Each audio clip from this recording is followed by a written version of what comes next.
नमस्कार। इस वीडियो में डिस्कस करते हैं मध्यकालीन भारत के इतिहास का एक और टॉपिक जो कि है भक्ति एवं सूफी आंदोलन के नाम से हम लोग मेडाइवल हिस्ट्री में पढ़ते हैं। इससे पीछे दिल्ली सल्तनत के संपूर्ण टॉपिक का डिस्कस किया गया है, जिसका लिंक आपको वीडियो के डिस्क्रिप्शन में मिल जाएगा। यह चैनल पे प्ले लिस्ट है मेडाइवल हिस्ट्री या मध्यकालीन भारत के इतिहास के नाम से, वहाँ से आप चैप्टर वाइज वीडियो जो है देख सकते हैं। हमने इससे पहले मॉडर्न हिस्ट्री और एंशिएंट हिस्ट्री का सभी टॉपिक वाइज डिस्कस कर लिया है और इसका भी प्ले लिस्ट आपको चैनल पे अवेलेबल है। ठीक है, जैसा कि आप जानते हैं कि 68 बीपीएससी पीटी का एग्ज़ाम जो है 12 फरवरी को तय है, तो बहुत कम दिन बचा है। तो एक बार फाइनल रिवीजन कर लेते हैं चैप्टर वाइज, चूँकि हिस्ट्री यानी कि एंशिएंट, मेडाइवल और मॉडर्न हिस्ट्री और बिहार का हिस्ट्री, इससे जो है एग्ज़ाम में लगभग आपका 40+ क्वेश्चन जो है एग्ज़ाम में पूछा जाता है। ठीक है, क्वेश्चन नंबर फर्स्ट कर रहा है, भक्ति आंदोलन का प्रारंभ किया गया था। भक्ति आंदोलन का प्रारंभ किया गया था तो ये अलवार संतों के द्वारा स्टार्ट किया गया था। एक इन्फॉर्मेशन आपके लिए है कि इससे पीछे जो है इस चैनल का नाम सक्सेस पॉइंट था, जिसको हमने किसी कारणवश इसका नाम चेंज करके पीसीएस रूम में कन्वर्ट कर लिया है। ठीक है, तो इससे आशा करते हैं कि आपको किसी भी प्रकार का प्रॉब्लम ना होगा। ठीक है, ये जानकारी था, हमने आपके साथ शेयर कर लिया। क्वेश्चन नंबर 2 कर रहा है कि भक्ति संस्कृति का भारत में पुनर्जन्म हुआ। भक्ति संस्कृति का भारत में पुनर्जन्म हुआ है तो ये 15वीं से और 16वीं शताब्दी ईसा पूर्व में हुआ है। देखिए, इसमें इसी काल में भक्ति आंदोलन के काल में ही कवि एक हुए हैं,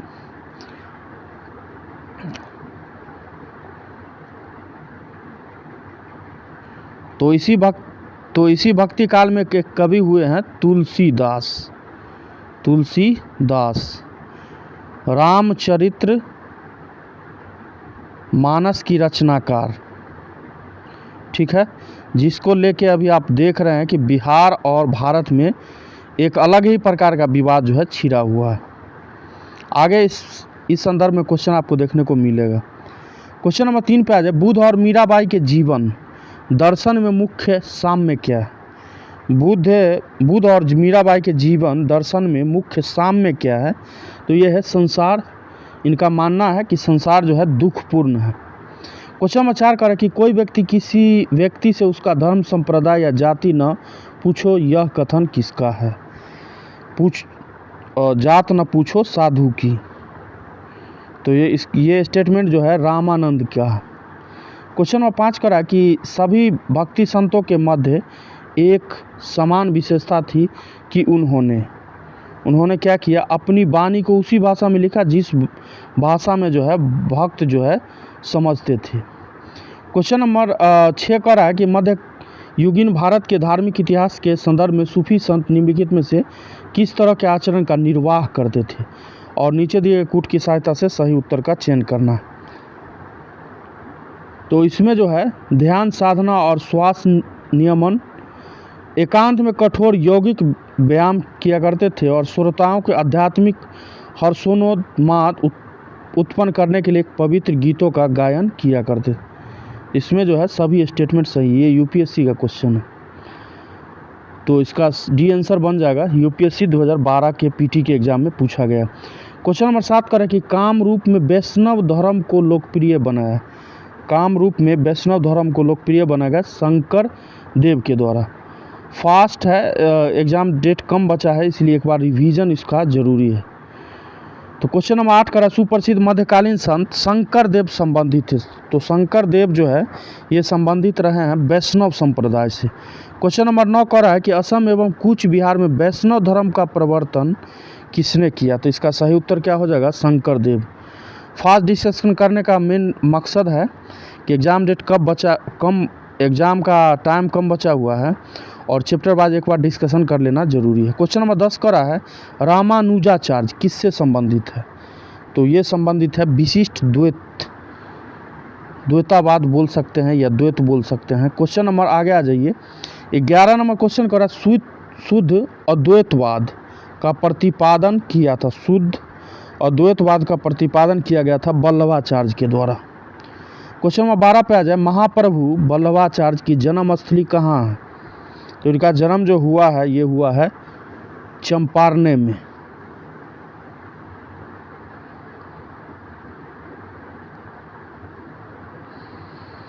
छत्तीसगढ़ के नज़दीक पड़ता है, यहाँ दिया गया है छत्तीसगढ़ के राज्य के रायपुर के निकट चंपारण्य में हुआ था। ठीक है। क्वेश्चन नंबर 13 पे आ जाए, निम्नलिखित में से कौन सुमेलित है? इनमें से जो है कौन स्टेटमेंट जो है सुमेलित है? तो इसका सही उत्तर हो जाएगा द्वैतवाद का प्रतिपादक माधवाचार्य को माना जाता है। क्वेश्चन नंबर 14 पे आ जाए, सूची 1 को सूची सेकंड के साथ सुमेलित करने के लिए कहा गया है। वल्लभाचार्य जो थे ये पुष्टि मार्ग से संबंधित थे। ऑप्शन चालू होना चाहिए था 2 ऑप्शन से, तो बी और सी सही होना चाहिए, डी और सी तो इसे गलत हो जाएगा। क्वेश्चन नंबर रामानुज का हो जाएगा विशिष्ट द्वैत, यानी 2 के बाद 3 आना चाहिए, सी आंसर इसका बनेगा। माधवाचार्य का बता देते हैं, माधवाचार्य का हो जाएगा द्वैतवाद और शंकर का हो जाएगा अद्वैतवाद। क्वेश्चन नंबर 15 पे आ जाए कि निम्नलिखित कथनों पर विचार कीजिए। बीजक संत दादू दयाल के उपदेश का एक संकलन है और पुष्टि मार्ग के दर्शन को माधवाचार्य ने प्रतिपादित किया है। उपयुक्त में से कौन सा सही है ये चयन करना। तो इसमें जो है कोई भी स्टेटमेंट सही नहीं है, डी आंसर बन जाएगा इसका। क्वेश्चन नंबर 16 का है कि निम्नलिखित में से किस भक्ति संत ने अपने संदेश के प्रचार के लिए सबसे पहले हिंदी का प्रयोग किया? तो ये किए थे रामानंद। क्वेश्चन नंबर 17 का मध्यकालीन भारत के निम्नलिखित में से किस संत का जन्म प्रयाग में हुआ था? तो प्रयाग में जन्मे थे रामानंद। क्वेश्चन नंबर 18 का कबीर शिष्य थे, कबीर साहब जो हैं किनके शिष्य थे? तो ये रामानंद के शिष्य थे। क्वेश्चन नंबर 19 का बीजक का रचयिता कौन है? बीजक का रचयिता जो है कबीर साहब। क्वेश्चन नंबर 20 का कि कबीर एवं धर्मदास के मध्य संवादों का संकलन का शीर्षक क्या है? तो इसका सही उत्तर हो जाएगा अमर मूल। क्वेश्चन नंबर 21 पे आ जाए, मलुक दास का एक संत कवि थे, मलुक दास एक संत कवि थे, तो ये कवि जो थे ये कड़ाके। क्वेश्चन नंबर 22 करा कि संत घासीदास के पिताजी का क्या नाम था? संत घासीदास के पिताजी का नाम महंगू था। क्वेश्चन नंबर 23 करा निम्नलिखित में से कौन सा एक सही कालानुक्रम है? तो सबसे पहले आएगा शंकराचार्य, उसके बाद रामानुज, उसके बाद चैतन्य प्रभु। क्वेश्चन नंबर 24 करा निम्न में से भक्ति संतों का सही तैथिक या अनुक्रम को जो है चुनना है। तो सबसे पहले आए हैं कबीर साहब, उसके बाद गुरु नानक, चैतन्य, उसके बाद मीराबाई। यहाँ टाइम पीरियड शो किया गया, एक बार देख लीजिएगा। क्वेश्चन नंबर 25 का रहा है भगवान शिव की प्रतिष्ठा में कितने ज्योतिर्लिंग स्थापित हैं? क्वेश्चन नंबर 25, तो इसका सही उत्तर हो जाएगा 12। कौन कौन है? केदारनाथ, शिवनाथ, वैद्यनाथ, महाकालेश्वर, ओंकारेश्वर, नागेश्वर, सोमनाथ, त्र्यंबकेश्वर, गृष्णेश्वर, भीमशंकर, मल्लिकार्जुन स्वामी और रामेश्वरम। क्वेश्चन नंबर 26 का रहा कि रामानुज के अनुयायियों को क्या कहा जाता? फॉलोअर को क्या कहा जाता था? तो इनको जो है वैष्णव के नाम से जानते थे। क्वेश्चन नंबर 27 पर निम्नलिखित में से कौन सा स्थान गुरु नानक का जन्म स्थान? निम्न में से कौन सा स्थान जो है गुरु नानक का जन्म स्थल है? तो इसका सही उत्तर हो जाएगा ननकाना। आई थिंक ये जो है अब पाकिस्तान में पड़ता है। क्वेश्चन नंबर 28 का है जिसके शासन में गुरु नानक देव ने सिख धर्म की स्थापना की वो कौन था? तो सिख धर्म की स्थापना जो हुआ था सिकंदर लोधी के टाइम पीरियड में हुआ था। क्वेश्चन नंबर 29 पे आ जाए, ईश्वर केवल मनुष्य के सद्गुण को पहचानता है और उसकी जाति नहीं पूछता, आगामी दुनिया में कोई जाति नहीं होगी, यह सिद्धांत किस भक्ति संत का है? ये जो स्टेटमेंट है ये गुरु नानक साहब का। क्वेश्चन नंबर 30 पे आ जाए, मीराबाई समकालीन थी, मीराबाई किसकी समकालीन थी? तो मीराबाई जो है देखिए यहाँ इसमें नहीं आंसर है, मीराबाई जो है रतन सिंह राठौर की इकलौती पुत्री थी। इनका जन्म जो 1498 में मेरता के कुदकी नामक ग्राम में हुआ था और इनका विवाह जो है उदयपुर के प्रसिद्ध शासक राणा सांगा के बड़े पुत्र ज्येष्ठ पुत्र युवराज भोजराज के साथ हुआ था। किंतु विवाह के कुछ वर्ष के बाद राजकुमार भोजराज का परलोकवास हो गया, मृत्यु हो गया। पति के मृत्यु के बाद उन्होंने समूचा जीवन जो है कृष्ण की भक्ति में अर्पित अपने आप को कर दिया और ये महाकवि तुलसीदास 1532 से लेके 1623 और गुरु नानक 1469 से लेके 1539 और चैतन्य इनका टाइम पीरियड है 1486 से 1534 के समकालीन थे। तो इसमें क्या क्या आंसर बन जाएगा, एक तो हो जाएगा चैतन्य बन जाएगा और एक तुलसीदास हो जाएगा और एक और हो जाएगा, इसमें सभी स्टेटमेंट जो है सही हो जाएगा, यानी कि एक से अधिक उत्तर सही है। तो इस ऑप्शन क्या बन जाएगा, नन ऑफ दीज, या एक से अधिक आंसर इसमें सही है। क्वेश्चन नंबर 31 करा, प्रसिद्ध भक्त कवयित्री मीरा के पति का क्या नाम था। तो अभी हमने डिस्कस किया राजकुमार भोजराज। क्वेश्चन नंबर 32 करा कि राग गोविंद के रचनाकार, राग गोविंद के रचनाकार है मीराबाई। क्वेश्चन नंबर 33 पे आ जाए, निम्नलिखित में संतों के उसके कालानुक्रम में नियोजित करना है और कूट के सहायता से सही उत्तर का चयन करना है। तो इसमें जो हो जाएगा ये सबसे पहले हो जाएगा नामदेव। नामदेव का 1270 से लेके 1350 ईस्वी हो जाएगा। उसके बाद का स्थान कबीरदास का हो जाएगा 1398 से लेके 1518। गुरु नानक साहब का हो जाएगा 1469 से 1539 और मीराबाई का क्या हो जाएगा 1498 से 1557। तो सही आंसर इसमें बन जाएगा आपका option number C. Question number 34 देखें, निम्नलिखित में से कौन इस्लाम से प्रभावित था। इनमें से कौन जो है इस्लाम से प्रभावित था। तो सही उत्तर हो जाएगा नामदेव। क्वेश्चन नंबर 35 करा, निम्नलिखित संतों भक्ति संतों पर विचार कीजिए और क्वेश्चन क्या पूछा है, इनमें से कौन उस समय उपदेश देता था या देते थे जब लोदी वंश का पतन हुआ तथा बाबर सत्तारूढ़ में आया। लोदी वंश का पतन हुआ और बाबर जो है सत्ता में आया था। तो इसका सही स्टेटमेंट हो जाएगा, इसमें जो है सही हो जाएगा सिर्फ गुरु नानक, बी आंसर बन। अरे यार एक मिनट, तो इसका सिर्फ दो स्टेटमेंट होगा, गुरु नानक देव, नानक देव। क्वेश्चन नंबर 36 करा, सूची 1 को सूची सेकंड के साथ सुमेलित करना है। सूची 1 में भक्ति संत दिया गया है जबकि सूची सेकंड में उनसे संबंधित व्यवसाय दिया गया। नामदेव का हो जाएगा दर्जी थे, कबीर जो थे ये जुलाहा थे और रविदास जो थे ये मोची का कार्य किया करते थे, सेना ये जो है नाई का काम किया करते थे। सही आंसर क्या बन जाएगा ऑप्शन नंबर बी। सही आंसर क्या बन जाएगा option number B. Question number 37 का है, चैतन्य महाप्रभु किस संप्रदाय से संबंध रखते हैं। तो इनका संबंध जो था वैष्णव संप्रदाय से था। क्वेश्चन नंबर 38 का है, तुलसीदास किसके समकालीन थे। देखिए अभी बिहार और अपने देश में सबसे ज़्यादा विवाद जो है तुलसीदास को लेके चल रहा है। रामचरित मानस गोस्वामी तुलसीदास को लेके चल रहा है, जिसमें जो है पूरा भारत जो है या बिहार बोलिए दो खंड में बट गया है। एक तो जो इनको सपोर्ट करते हैं तुलसी दास को, एक तो वो हैं जो सपोर्ट करते हैं, एक वो हैं जो इनके एगेंस्ट में हैं। पूरा समूचा बिहार बट गया दो पार्ट में। क्वेश्चन नंबर 39 का है, रामचरितमानस किस ग्रंथ के रचयिता, रामचरितमानस नामक ग्रंथ के रचयिता कौन है। तो क्या आंसर बन जाएगा तुलसीदास। क्वेश्चन नंबर 40 का है कि निम्नलिखित में से कौन सी रचना संत तुलसीदास की नहीं है। तो इसमें से जो है ये साहित्य रत्न की रचना जो है तुलसीदास के द्वारा नहीं किया गया। और क्वेश्चन नंबर 41 का है कि विनय पत्रिका के रचयिता कौन है। विनय पत्रिका के रचयिता थे तुलसीदास। अभी तो इंडिया में तुलसीदास को तुलसीदास दुबे के नाम से जाना जाता है। क्वेश्चन नंबर 42 का है, निम्नलिखित युग्मों में से कौन सही सुमेलित नहीं है। इसमें जो है सी इसमें सही सुमेलित नहीं है।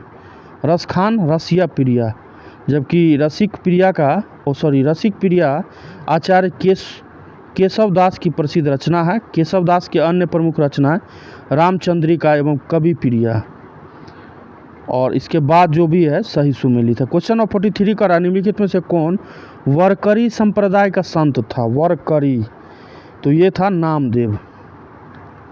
क्वेश्चन नंबर 44 का है वरकरी संप्रदाय के मुख्य पीठ अवस्थित है, तो ये जो अवस्थित है ये है पंढरपुर में। क्वेश्चन नंबर 45 का भक्त तुकाराम कौन से मुगल सम्राट के समकालीन थे? तो तुकाराम जो समकालीन थे ये जहांगीर के। 46 का निम्नलिखित में से कौन भक्ति आंदोलन का प्रस्तावक नहीं था? भक्ति आंदोलन का प्रस्तावक नहीं था, तो ये था नागार्जुन। क्वेश्चन 47 का है दो कथन दिया गया है, कथन ए और आर जो है उसका कारण है, और नीचे दिए पुट की सहायता से सही उत्तर का चयन करना है। देखिए, मध्यकाल में संगीत पर संस्कृत में लिखी गई अनेक पुस्तकों का फारसी में अनुवाद किया गया, सही है। और आरंभिक चिश्ती सूफी संत संगीत सभाओं जिन्हें समा कहा जाता था के शौकीन थे, दोनों सही है। लेकिन ए का जो आर जो है सही व्याख्या नहीं करता, तो ये स्टेटमेंट बी इसका सही हो जाएगा। क्वेश्चन नंबर 48 पे आ जाए। भारत में चिश्तिया सूफी मत को स्थापित किया। चिश्तिया सूफी मत को स्थापित करने का जो श्रेय दिया जाता है ये ख्वाजा मुइनुद्दीन को दिया जाता है। क्वेश्चन नंबर 49 का भारत में चिश्तिया संप्रदाय का प्रथम सूफी संत कौन था? चिश्तिया बोल रहा है या चिश्ती हम लोग पढ़ते आए हैं इतिहास में। चिश्ती संप्रदाय का सूफी संत कौन था? तो इसका सही आंसर क्या बन जाएगा? शेख मोइनुद्दीन चिश्ती। क्वेश्चन नंबर 50 का निम्नलिखित सूफी संतों में कौन एक सर्वप्रथम अजमेर में बस गए थे? निम्नलिखित सूफी संतों में कौन एक सर्वप्रथम अजमेर में बस गए थे? तो इसका सही उत्तर क्या हो जाएगा? शेख मोइनुद्दीन चिश्ती। क्वेश्चन 51 का निम्नलिखित में से कौन सूफीवाद की चिश्तिया शाखा का संस्थापक था? तो इसका सही आंसर क्या बन जाएगा? ख्वाजा अबू अब्दाल। क्वेश्चन 52 का है कि ख्वाजा मुइनुद्दीन चिश्ती किसके शिष्य थे? तो ये शिष्य जो थे ये ख्वाजा उस्मान हारूनी के। क्वेश्चन नंबर 53 का रहा है कि ख्वाजा मुइनुद्दीन चिश्ती शिष्य थे, तो इसका भी सही आंसर क्या बन जाएगा? ख्वाजा उस्मान हारूनी। क्वेश्चन नंबर 54 का रहा अजमेर में ख्वाजा मुइनुद्दीन चिश्ती के दरगाह पर नज़र या भेंट भेजने वाले प्रथम मराठा सरदार कौन थे? तो ये थे राजा साहू शिवाजी के पुत्र साहू जी महाराज। क्वेश्चन 55 का रहा है शेख निजामुद्दीन औलिया शिष्य थे। निजामुद्दीन औलिया शिष्य किनके थे? बाबा फरीद के। क्वेश्चन नंबर 56 का रहा है शेख निजामुद्दीन औलिया की दरगाह स्थित है, तो इनका दरगाह जो है ये पड़ता है दिल्ली में। क्वेश्चन 57 पे आ जाए, इसी टाइप का प्रश्न है, कथन दिया गया है, कारण दिया गया है, और ऊपर दोनों कथन सही कूट का चयन करना है दोनों वक्तव्यों के संदर्भ में। कथन क्या है? भारत में सूफियों के चिश्ती धर्म संघ का प्रवर्तक और सर्वप्रमुख व्यक्ति ख्वाजा मुइनुद्दीन चिश्ती हैं, और चिश्ती धर्म संघ ने अपना नाम अजमेर में स्थित ग्राम चिश्त से लिया है। तो इसमें सिर्फ एक स्टेटमेंट सही है, एक सही है लेकिन आर सही नहीं है, सी उत्तर इसका सही होगा। क्वेश्चन 57 पे आ जाए। जिस सूफी संत की मान्यता थी कि भक्ति संगीत ईश्वर के निकट पहुंचने का एक साधन है वह है, तो ये मोइनुद्दीन चिश्ती का मानना था ऐसा। क्वेश्चन 59 का निम्न में से कौन चिश्ती सिलसिले से संबंध नहीं है? तो इसका सही आंसर क्या बन जाएगा? शेख अब्दुल जिलानी।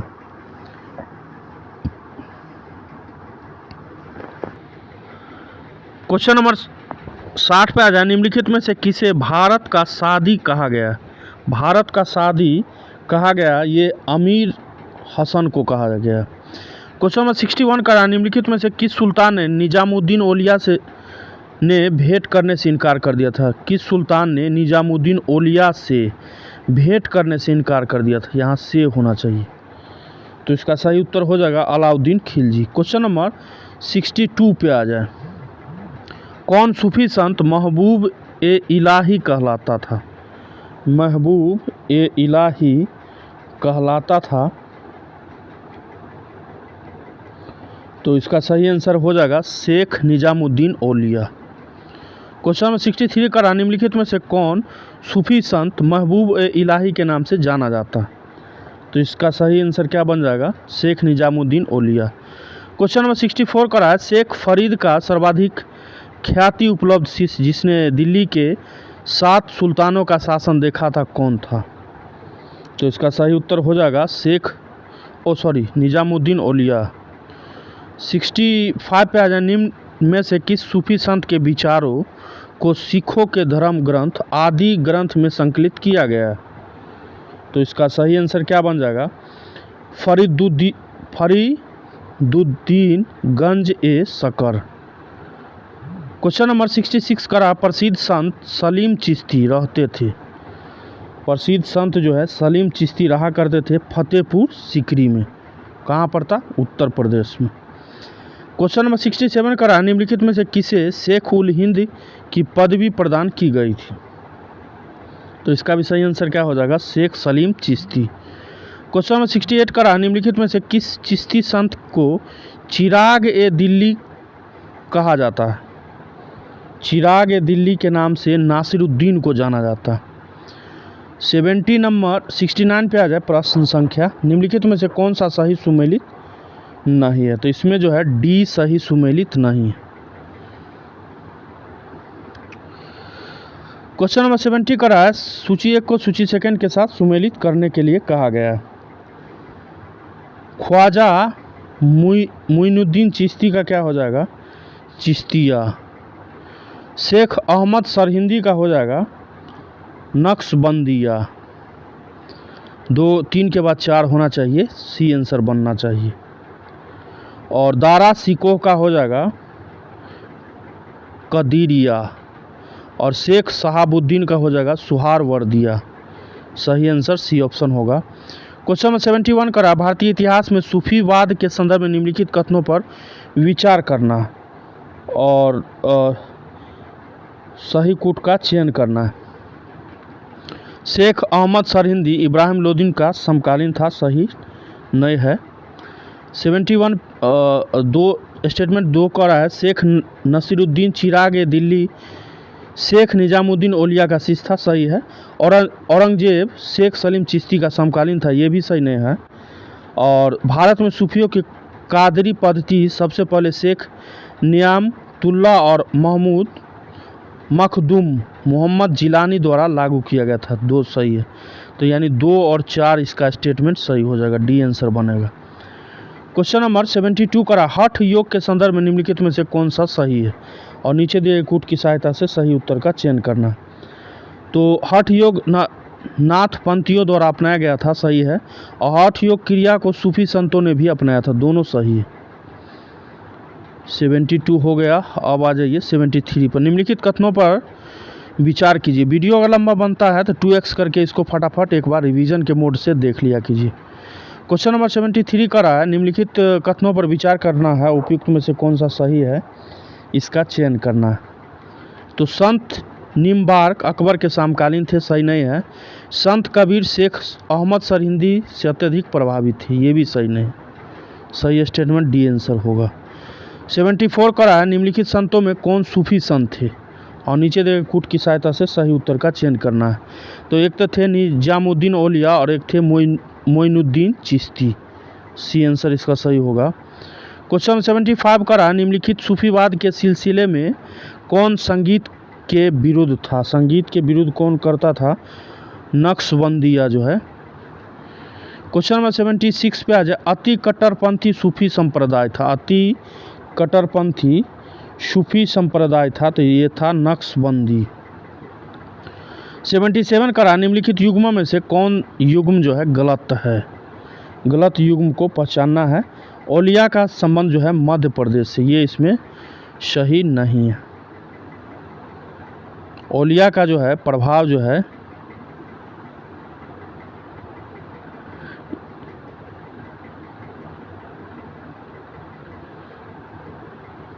दिल्ली में रहा। निजामुद्दीन औलिया का प्रभाव दिल्ली में था। इसको एक बार डिटेल में पढ़ लीजिएगा।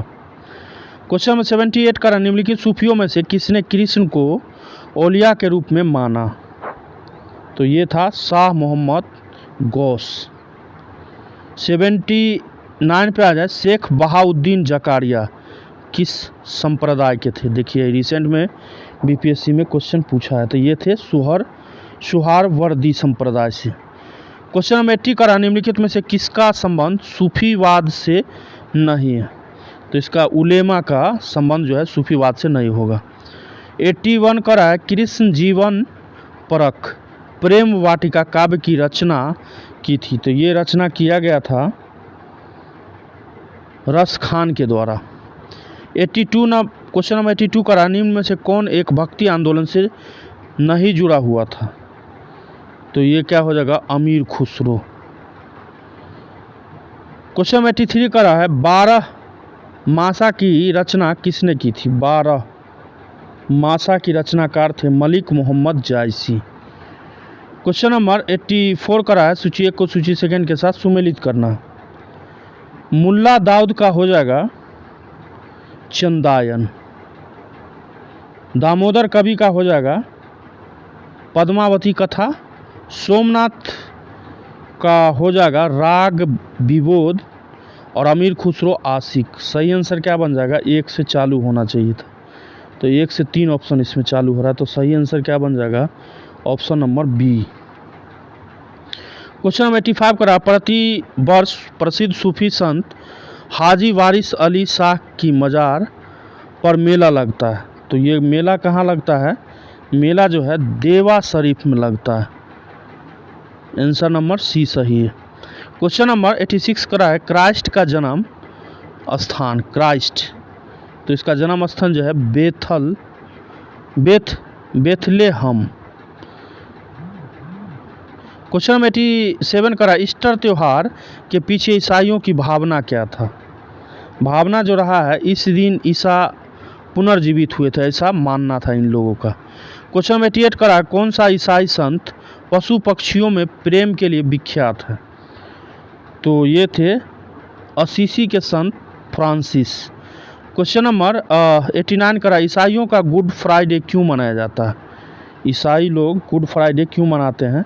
तो ईसा मसीह को सूली पर चढ़ाया गया था, इसके वजह से गुड फ्राइडे मनाते हैं।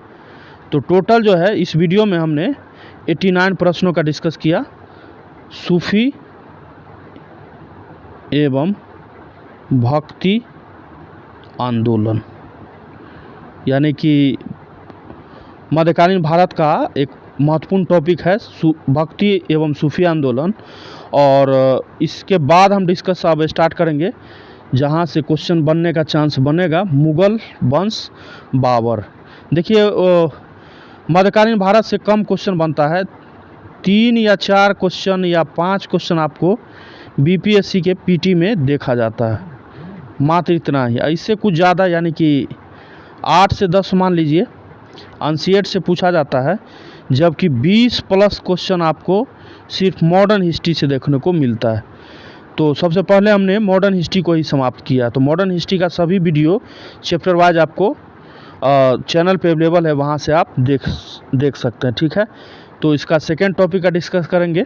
तो मिलते हैं मुगल वंश के वीडियो में, तब तक के लिए नमस्कार। वीडियो पसंद आता है तो प्लीज़ चैनल पे अगर नए हैं तो चैनल को ज़रूर सब्सक्राइब कर दिया कीजिए, ठीक है।